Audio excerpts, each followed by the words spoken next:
NIA के हाथ लग चुका है आईएसआई का खरगोश। आप सोच रहे होंगे ये मैंने क्या कहा, खबर की शुरुआत कैसे की। ये नया भारत है। भारत से भागा हुआ कोई भी आतंकवादी या भारत में रहकर भारत के खिलाफ साजिश रचकर भागने वाला कोई भी देश विरोधी धरा जाएगा, दबोचा जाएगा, आज नहीं तो कल, नहीं तो परसों, नहीं तो तरसों। तो ये कहानी एक ऐसे ही आतंकवादी की है। आज कहानी खरगोश की है। खरगोश कौन? जो अलग अलग नाम बदल कर रहता था। कोई उसका नाम इकबाल बता रहा है, कोई उसका नाम उमर हैरिस बता रहा है, कोई उसका नाम कुछ और बता रहा है, लेकिन वो खुद को खरगोश कहा करता था और वो काम करता था। अब वही वाली बात, अलग अलग संगठनों के नाम आ रहे हैं। कोई कह रहा है वो मुजाहिदीन से जुड़ा हुआ था, कोई कह रहा है वो लश्कर तैयबा से जुड़ा हुआ था।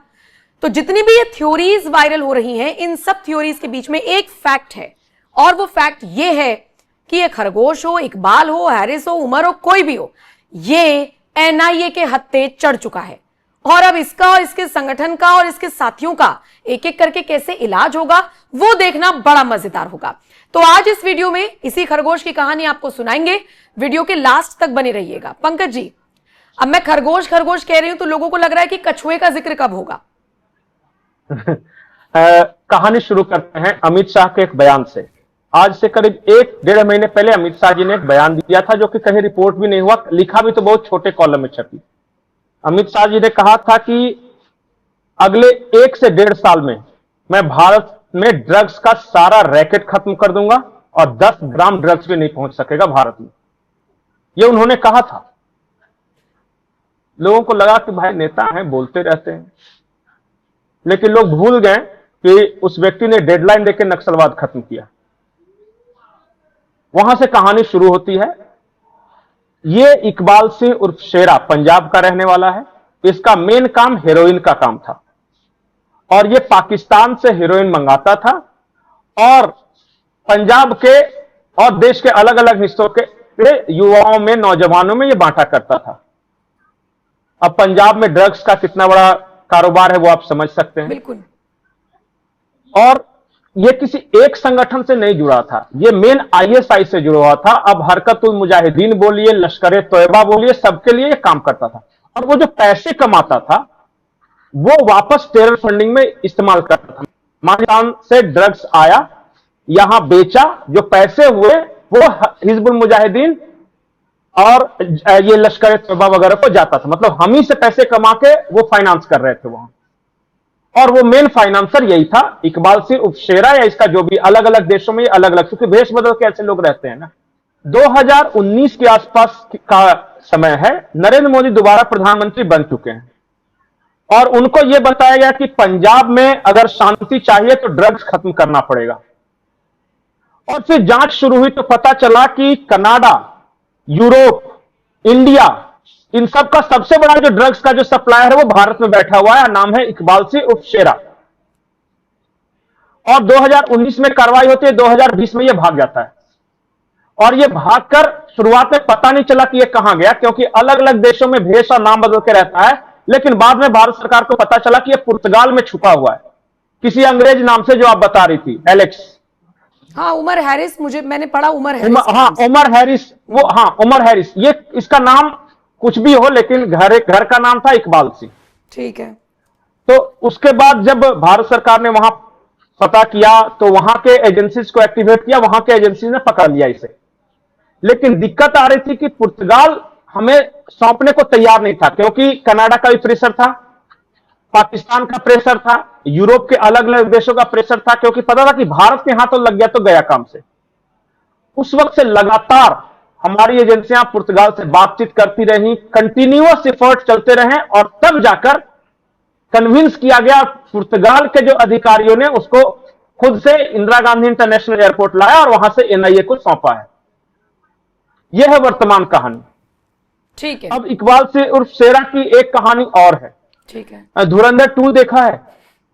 धुरंधर 2 में एक दोस्त होता है हमजा का। आप यकीन नहीं मानेंगे पंकज जी, मैं इस खबर की शुरुआत से सिर्फ उसी कैरेक्टर को एज्यूम कर रही हूं, सिर्फ उसी कैरेक्टर को। बस सिर्फ फर्क इतना है कि है तो वही, लेकिन उसको धुरंधर पाकिस्तान में नहीं मारता है, यह पुर्तगाल में जाके छिप जाता है और बाकी सारी कहानी वही है। वो यूपी के अतीक अहमद के कांटेक्ट में है। वो साउथ के डॉन एक हैं, उसका कौन गुंजैलविस कुछ नाम है, गोवा का है, ड्रग्स वाला, उसके कांटेक्ट में है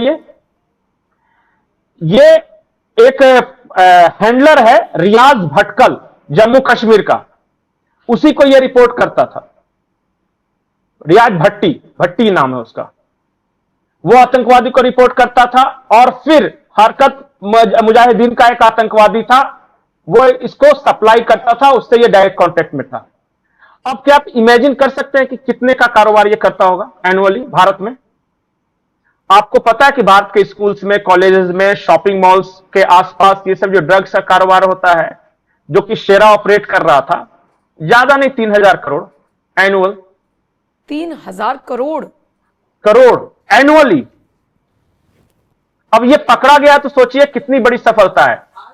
और ये दाऊद इब्राहिम के पकड़े जाने से कम बड़ा नहीं है ये, या जो हाफिज सईद जिसको आप जान रहे हैं। सबसे पहले उनके अगर फाइनेंस को आपने तोड़ दिया ना, अगर पैसे को उनको मोहताज कर दिया, तो वो अपने आप मर जाएंगे। बिल्कुल सही बात। क्योंकि हर आतंकी को ट्रेनिंग देने के लिए पैसे लगते हैं और भारत में भेजने के लिए खर्चा लगता है। जब पैसे नहीं होंगे तो आपको लश्कर तोयबा पे हमेशा बम गिराने की जरूरत नहीं है, या हिजबुल मुजाहिदीन पे। उनको पैसा कहां से आ रहा है, वो सप्लाई लाइन सिर्फ काट दीजिए और देखिए कैसे छटपटा के वो मर जाते हैं। उनके ऑर्गेनाइजेशन को चलाने के लिए ऑक्सीजन है पैसा। भारत सरकार ने वही काम किया है, टेरर फाइनेंसिंग नेटवर्क को ध्वस्त करना शुरू किया है। और एक के बाद एक, ऐसा नहीं कि इकबाल उर्फ शेरा को ही की गिरफ्तारी हुई है। आपको पता होगा कि पिछले कुछ महीनों में भारत के अलग अलग हिस्सों में हम रिपोर्ट करते हैं कि आतंकी पकड़े गए या स्लीपर सेल पकड़ा गया। वो आतंकी और स्लीपर सेल नहीं है, क्योंकि आतंकी और स्लीपर सेल को पकड़ना होता तो वो टास्क फोर्स लगता है उसका। लेकिन यहां एनआईए की छापेमारी हो रही तब वो पकड़ रहे। वो दरअसल भारत में फैले हुए इंटेलिजेंस और नार्को टेरर फाइनेंस को ध्वस्त कर रहे हैं, और ये लगातार जारी है, चाहे वो कर्नाटक में हो, चाहे बंगाल में हो, वो अलग अलग देशों में।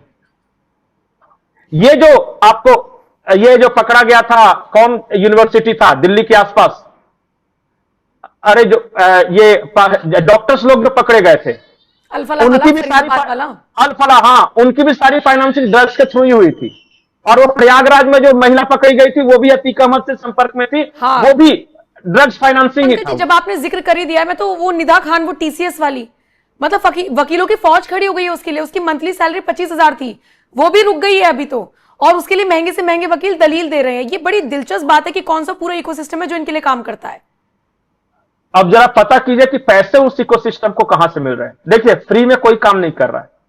एक तो हलाल इकोनॉमी से, जो कि वो आपसे लेता है, वसूलता है, वो इन सबको छुड़वाने के लिए वकीलों पे खर्च करता है। और दूसरा है ये ड्रग्स, नार्को टेररिज्म इसको जिसको बोलते हैं। ये आपके मणिपुर सहित नॉर्थ ईस्ट को परेशान किए हुए है। ये आपको गोवा को परेशान किया, गोवा के पूरे टूरिज्म इंडस्ट्री को बर्बाद कर दिया इस ड्रग्स ने, और पंजाब को बर्बाद कर दिया।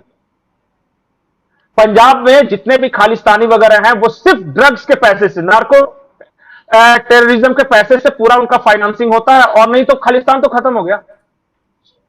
ड्रग्स ना हो तो पंजाब में बिल्कुल शांति, बहुत अच्छा सब कुछ माहौल।